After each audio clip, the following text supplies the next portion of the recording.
Hello and welcome back to another one of my FPL videos. I of course am the FPL train, and in this video we're going to be going through my team selection ahead of game week 13, where we're going to look at how my squad is currently looking, look at what possible transfer I could make ahead of this game week, as I only have one free transfer still. But before all of that, we're going to look back on an unfortunate game week 12, which I did say would happen. Like I always say, just before international week, I have an absolute shocker, and once again, it was proven so. So while everyone's getting 70s, 80s, I even saw people getting 100 points, I came away with a measly 46 points. It was an absolute torrid time, that was. It was so bad, but I actually came away over 9 million in the game week rank. Over 9 million. I think there's only about 10 million players in the FPL so far this season. So I was literally one of the worst people playing FPL this game week. That's how bad it was. So if you look through my team now, so overall I scored 46 points then. So goalkeeper situation, I mean, am I surprised? Not really. Aurelio, 2 points. Obviously Turner's dropped for Forest, so he was never going to be in consideration, really, was he? So at least I'll always get the right goalkeeper now. But yeah, measly 2 points. They did win West Ham, but again, conceded 2 goals. Just shocking, really. The defence, I mean, this is getting hard to take. So on my bench, I decided to leave Simicast there, where he decides to, you know what, I'm going to absolutely smash it this game week. I said I reckon Brentford would score, but it didn't happen. And Simicast decided to play 90 minutes, get 2 assists, a clean sheet, obviously, and then 3, that's right, 3 bonus points. Oh, I couldn't believe it. 15 points. I've actually had a shocker. I've got 29 points sitting on my bench right now. So yeah, missed that, all that. And why? Because the one transfer I made for game week 12, I decided to take out Dan Burn, which was obvious because he was injured. And I figured, you know what, I'll bring in Tyreek Mitchell. He had a great performance against Burnley. I was banging on about him a few weeks before bringing him in, because obviously Crystal Palace fixtures are really good. Bring him in for Everton, because I'm thinking, you know what, he'll get a clean sheet in that game, I reckon. 50, what was it, 55 seconds, and they conceded against Everton. Honestly, I could not believe it. And then he concedes 2 more goals and comes away with just 1 measly point. Absolute stinker that was. And then you go on to Kieran Trippier. You're thinking Bournemouth away. I mean, yeah, it's away, but I reckon Newcastle will do well there. They lost 2-0. So he comes away with just 1 point. And not only that, the Bournemouth striker scores 2 goals. Is Slanky, who's sitting on my bench. So there's 13 points sat on my bench as well. Oh, God. If only a bench boost, that could have actually saved me in a way. But, yeah, absolutely shocking there. Matty Cash then comes away with just 2 measly points. Again, they concede to Fulham. It's just same old, isn't it? He's been shocking since I put him in my team. The midfield doesn't get any better at all. Only one person got a return. So obviously Saka got that assist. I mean, it wasn't much of an assist. Just whacked him on the back, and Trossard managed to get an header on it. But yeah, I got an assist there for Saka, so that's 5 points. And then obviously Douglas Luiz gave me nothing against Fulham. Disappointing. Slobberslayer, probably said that wrong, gave me nothing against Liverpool in those 3 goals. Son was a bit shocking in the early kickoff. Got nothing out of him. I mean, weren't expecting him to lose either. But yeah, nothing out of Son. And then Bruno Fernandes. Luton at home, I'm thinking, originally, my captain was Erling Haaland, and then right before the deadline, I went, you know what, stuff it. I'm going to gamble this time. And I went Fernandes as my captain. Man United were shocking yet again, and they just about won by a 1-0. Honestly, that was a tough one to take, really. The fact that Bruno blanked, Man United were rubbish. This is what happened to me last season when I got into the top, was it 10k or something? I decided to change my captain, and then I just dropped terribly. And this is what's happened again. I've dropped terribly because, well, not just the fact that I had Bruno as captain, but some of the decisions I decided to make has really killed me, but still. I mean, the only saving grace was he didn't get a yellow card, so at least he's not suspended for game week 13, but still. Absolute shocking decision by me, and I really regret it massively because, as you can see, my strikers, Erling Haaland, 16 points for him, absolutely smashed it. So I lost 16 points there straight away. I mean, I didn't expect this game to be 4-4, let's be honest. It was a great game, but I wasn't thinking he was going to get 2 goals and an assist in that game. He absolutely smashed it. I mean, what were you going to do? Are you going to go for a team that's got at home to Luton? Or are you going to go against a team that's got Chelsea?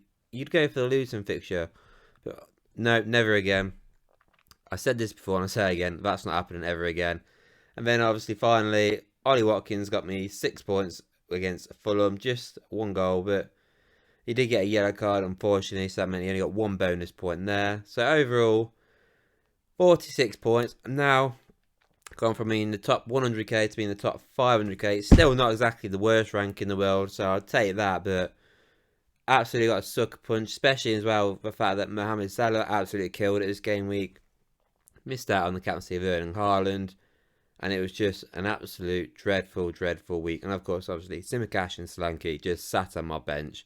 So yeah, I've just had to sit here and look at that now for the last week and a half, and it's been an absolute killer yet again.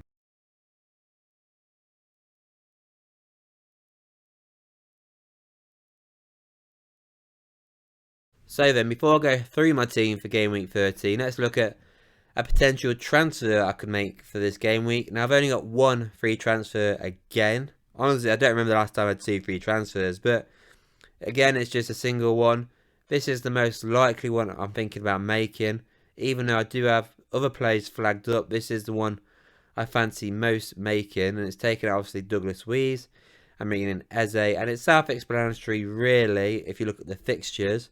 So Aston Villa got Spurs away in 13, and then 14 it's away to Bournemouth. And Aston Villa's form away from home isn't the best. And then 15 and 16 they're at home, but it's Man City and Arsenal. And ideally by the time I get to 15, I want to have only 1 Aston Villa player. I've currently got 3 in my team, so my plan is to have 1 by the time 15 comes around. And Eze, I feel like is an ideal candidate to bring in. He's been back for a couple of games, got a goal and assist. I did say last week to bring him in would be a good option. He got the goal against Everton. Should have had a penalty as well. So it would have had 2 penalties and actually killed it. And if he did, I reckon by now it would be about 6.3 million. So with the way the prices are at the minute, I can just about afford him. If he goes up in price tonight, I won't be able to afford him, which would be gutting. But I'm not confident yet if I want to bring him in my team because, yes, game week 13 Luton away is nice on paper, but out of the 3 teams that have come up so far this season, Luton have probably looked actually the best, most resilient team. So I'm not as confident, and it is a small pitch, I guess, at Luton. So not confident, but I do think they can score. West Ham away in 14. I mean, West Ham can't keep a clean sheet, save a life. So he could do alright there. I mean, he's at home at Bournemouth, which is nice. And at home again in 16 to Liverpool. So they are better fixtures than Aston Villa. So it is an ideal candidate. Another option would be Kudos, or Kudus, however you say his name, at West Ham, who's currently got no Antonio, possibly no Bowen as well. And their fixture for 13 is Bournemouth. I was going to say Bournemouth, and it's Burnley away. So that would be a different option, but it wouldn't work taking Douglas Luiz out for him because I can't afford that. So this is the affordable option I can make right now. And I do think it would be a good option to go for. I want to ideally hold off though and have 2 free transfers, 14. But maybe I'll go for this one. It is an option. We'll have to see how tonight goes. Because ideally I want to wait till the deadline if I'm being honest. But I do think this would be a good option to go for.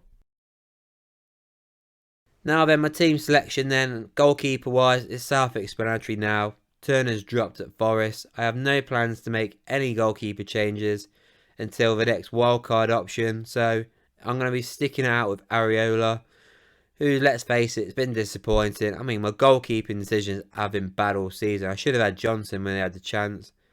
But I don't. I've got Areola. He's got Burnley away. It's a good fixture on paper. Will he keep a clean sheet? Honestly, I don't think he will. I think they'll concede. So I'm not expecting much here, so it's going to be Areola in goal, but I reckon I'll only get 2 points there. My defenders then, and I'm not going to lie, this has been a difficult decision to make. So I've gone for Trippier, Mitchell and Simicast as my back three. So Trippier's got a tough fixture against Chelsea. It is at home though. And I did leave obviously international break early due to personal reasons, but he has been training at Newcastle, so I do expect him to be playing against Chelsea. Do I think he'll keep a clean sheet? No, I don't. I'm hoping though he will be able to get a load of crosses in, get maybe the odd assist, and then those bonus points that he loves to take. So I'm going to stick with Trippier. Hopefully it comes out on top. Tyreek Mitchell's in my team again. It's Luton away. It's a good chance to keep a clean sheet. It's going to be tough though, because obviously Luton are going to be getting those crosses in the box. And I wouldn't be surprised if they do score. So honestly, I'm not optimistic, especially after the Everton result as well. That really shocked me. So I am no longer confident that he'll keep a clean sheet. I'm hoping he does, but I'm not that confident. And then my final one, now this one was a tough one. It's either going to be Simicast or Cash as my third defender. I'm not going to go for Taylor, who's got West Ham. I've got no faith in Burnley at all. And even with Simicast and Cash, I don't think either one of these two is going to keep a clean sheet either. The reason why I've gone for Simicast over Cash is the fact that I feel like this could be a high-scoring game. I'm hoping it'll be a high-scoring game like the Chelsea-Man City game of 4-4. So I'm just going to edge Simicast over Cash. Obviously, Gomez has come on instead of Simicast at times and replaced him. That is always been a problem for me. I reckon Klopp will go toe-to-toe with Guardiola. I don't think he's going to put Gomez in instead, because I do think he's going to go all out on him. So that's my thinking. The good thing is, though, this game is the early kickoff, so we might get team news before the deadline. So if Simicast is going to be on the bench against City, I will just change my mind and I will put Matty Cash in, who's got Spurs away. But again, I'm not expecting anything from Cash in that game either. Now, he is flagged up, but I do think he's going to play Matty Cash. So we'll have to see there. But if Simicast starts, I will go for him. If not, it'll be Cash. But honestly, I'm not optimistic with my defence at all for this game week. With the midfielders then, and I've gone for a different option now. I'm going for 4 in midfield. So Douglas Luiz has dropped to my bench. I've not got that much faith in Aston Villa, to be honest, this game week. Spurs away is going to be tough, although Spurs have got a lot of injury issues currently, particularly at the back, so it could be a bad decision for me to do this, but I'm going to have him on the bench anyway. I'm going to start Son. He's got Aston Villa obviously at home. He is at home. He is the striker. Like I've just said, they've got quite a few injuries, Villa, but I'm hoping that the combination of him and Brennan Johnson works out nicely, because they did actually look quite good the other week when I was watching them. So hopefully, I mean, I didn't watch the Wolves game, so I don't know how bad that was, but I thought the Chelsea game looked pretty decent before he had to go off. And that's Brennan Johnson, of course, because of the sending off. So hopefully they do well. I'm not actually that optimistic, but I do think he could get a goal, if I'm being honest, but we'll have to see. Saka's got Brentford away. Tough fixture. I do think Saka will get a goal in this game, to be honest. So I'm hoping 7 points for Saka there. Tough fixture, but I think Arsenal will overcome Brentford. Fernandes, I mean, where do I go with this one? I was confident last week, and then Everton had that 10-point deduction, and now I'm no longer confident. Man United have been playing terribly, but they've been winning games. Do I think they'll win this game? Honestly, I reckon this is going to be a draw. I just got to hope that he scores and doesn't get a yellow card, because obviously he's 1 yellow card from a suspension. But I really need him to score. Now, he's not going to be my captain ever again after that horrible performance in 12. But the reason why I kept Fernandes was for the 3 fixtures he had. One of them he scored, one of them he's blanked. He's got to score in this game. Otherwise, this would be a big L from me for keeping him in for so long. It's a big game for him. I'm not optimistic. I've just got to pray that he does well. And then finally, Slobozaya. Honestly, I don't like this pick at all. If I had the wild card now, I probably would activate it, if I'm being honest. I don't like Sloboslaya. He's not attacking enough. Obviously, I only brought him in because of the Luis Diaz situation, which has thankfully resolved for him. But God, I wish I had Diaz for this fixture instead. Confidence-wise, I don't feel confident at all. I'm thinking he's going to get me 2 points. I could obviously have him on the bench for Douglas Luiz, but either way, I don't think either of these two guys are going to do anything for me. In an ideal world, I could just get rid of them both and take a hit. But every time I've taken a hit in the past, it's just not worked out for me at all. So I'm just going to have to go with it and keep him, because the next 3 fixtures, I think, if I'm right, Liverpool's fixtures are pretty decent, to be fair.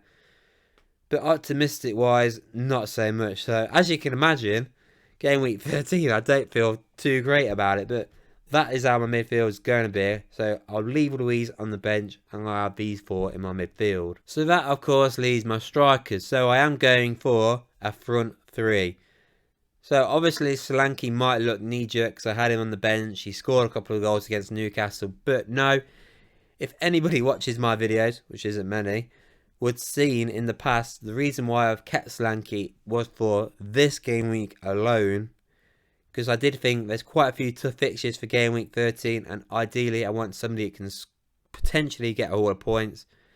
And I was kind of hoping that Solanke would blank in 12 and get those haul of points in 13. Now, he's obviously done that in 12. I'm not actually that optimistic he's going to do it against Sheffield United. I just can't see him getting 2 goals against Newcastle and Sheffield United. I've got to pray to the Lord that this does happen. But, I mean, let's face it. The fixture's a nice fixture, Sheffield United. It is away, though. I've just got to pray to God. Even if he gets 1 goal, I'll be happy with. But if he blanks, I'll be absolutely gutted, because this is the reason why I've kept him for game week 13.